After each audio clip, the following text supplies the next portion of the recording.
8 врачей с опытом борьбы с коронавирусом приедут, чтобы помочь таджикским коллегам. Врачи НИИ вирусологии Узбекистана провожают первых выздоровевших от коронавируса пациентов. По распоряжению президента Узбекистана Шавката Мирзиёва сегодня в Душанбе на военно-транспортном самолете Минобороны страны будет доставлена очередная гуманитарная помощь узбекского народа Таджикистану, сообщил Азия Плюс источник в мэрии Душанбе.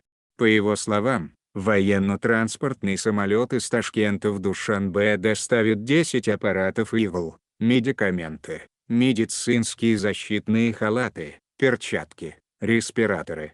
Этим же самолетом в Душанбе прилетят 8 узбекских врачей-вирусологов и эпидемиологов, которые имеют опыт борьбы с коронавирусом. Они готовы немедленно приступить к работе в тех больницах, которые укажет Минздрав Таджикистана, сообщил источник. Напомним, 5 мая состоялся телефонный разговор президентов Таджикистана Эмомали Рахмона и Узбекистана Шавката Мирзиёва. Они обсудили эпидемиологическую обстановку в регионе и мире, проинформировали друг друга о ситуации, складывающейся в двух странах в связи с распространением новой коронавирусной инфекции. В этом контексте подтвердили обоюдную готовность к совместным действиям по преодолению кризисных ситуаций.